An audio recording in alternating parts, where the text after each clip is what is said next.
Professor John Hayes. We're going to talk to you about what it's like to face a foreclosure and what we can do about it. So John, have you ever had a case like this before? You know, it's funny for our people listening to this, the viewers. We've joked for years about, and I tell other people that almost everybody, well, I shouldn't say that, but most people that call us, a huge percentage of the people that call us start the conversation with, the foreclosure sale is next Tuesday. What do I do? Do I qualify for bankruptcy, or will bankruptcy help? Do you agree with that? Oh yeah. I mean, I always call it, the metaphor I use is the gun to the head. You know, they're not going to call us until the last minute for the most part. Yeah, how often do you get a call that says the foreclosure sale is 4 months from now, but I want to know what to do? I'd say one a quarter, about 4 times a year. And I always mark it down as, let's see. Right. And usually Sorry. So what do you say? Hi, I'm Mrs. Jones. My husband is right here next to me. Where we just got this foreclosure notice. The sale is next Tuesday. You're a bankruptcy lawyer, right? What will that help me? Should I file? What do you say? Sure. Yeah, well, when you file for a bankruptcy, there's something called the automatic stay. And the nice thing about that, in layman terms, is that it's an automatic injunction. So the bank isn't allowed to proceed with the foreclosure sale. So even if your sale is a few days away, you know, we like to file them with a couple of days. But even if the sale is a couple of days away, we could file, stop that sale, and get you into what's called a Chapter 13, even a Chapter 7, but a Chapter 13, if you want to keep the house, would allow you to reorganize those arrears and force the lender to either accept those over a 36 to 60 month period of time. Right. A lot of time the panic is next Tuesday. If this notice says 10 a.m., are you sure you can stop the sale? You know, that's the easy part, right? Oh yeah. I mean, the panic in their face when they first see us is obviously very demonstrative. And once we tell them that we could stop that sale, they do have this little relief that comes over their face. But a lot of times the next question is, well, for how long, right? Yeah, sure. What's the answer to that? So the bankruptcy, when you're in a Chapter 13 bankruptcy, you're allowed to reorganize your payments over that period of time that I had expressed earlier, 36 to 60 months. And once those payments are, as long as those payments are made along with your regular and ongoing mortgage payment, you'll be able to stay in the case, cure those arrears. And when you come out of the case in 60 months, you have no more arrears and you're current with your lender. So you can get me 5 years? Most bankruptcies are about 60 months. It's rare that the person wants to take the opportunity to take the 36-month period, but for the most part, the Chapter 13 bankruptcy uses your disposable income, and that disposable income usually is just enough to cover the arrears if you had faced yourself with foreclosure a couple months earlier. Well, when most of them who call us haven't made a payment in at least several months, right? So when do they have to start making their payments again in a Chapter 13? So when you file the bankruptcy, there's a 30-day grace period, basically. So if you're in, or the month that follows the mortgage payment. So if you file a bankruptcy on June 1st, your next payment is due July 1st. Sometimes there's some concerns there because if you file the bankruptcy on the 1st of June and the payment's really not due till the end of the month, then you're going to have that payment when it came due at the end of the month following the bankruptcy petition. But for the most part, there's a grace period for the period of time up until the next payment. And then they have to pay 1/60th of however far behind they are on the mortgage, right?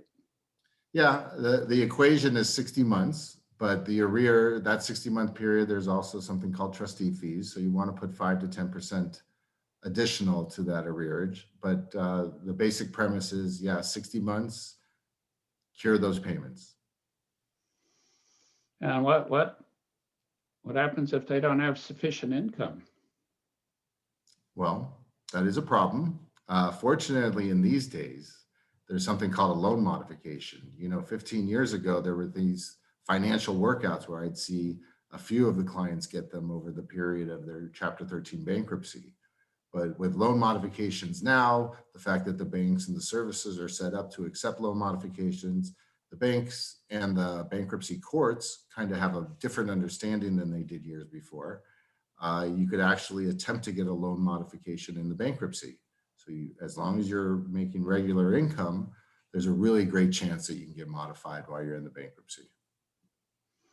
And what happens, can they have some family member help make the payments? Well, if it comes down to a deficit in the payment so that the plan's not feasible or it just doesn't look like you can afford it, you can get what's called contribution declarations from family or friends. Those are strictly voluntary, so it's not as if the court can come after and garnish or levy those funds from third parties. But sure, family members, you could rent a room, get a second job, however it takes. I've seen people really eat rice and beans for 3 months straight just to make sure that they can make the payments. So I never underestimate a homeowner trying to save their home. Well, what about if they file Chapter 7? When is the next mortgage payment due? Well, Chapter 7 preserves the status quo for that moment. So the foreclosure sale doesn't occur and they have to postpone it. Now, if you had no equity in the property, the lender can come back to the bankruptcy court and say the Chapter 7 was just a delay tactic, or there's no equity in the property, so we'd like to foreclose so we no longer are limited in our protections from the automatic stay. If there is equity, the Chapter 7 trustee will certainly want to look at that property and may extend that relief from stay or from the lender foreclosing over a longer and extended period of time. Right, but typically in a Chapter 7, if they're in default, the stay goes into effect. It stops the foreclosure sale, but the Chapter 7 won't fix the default.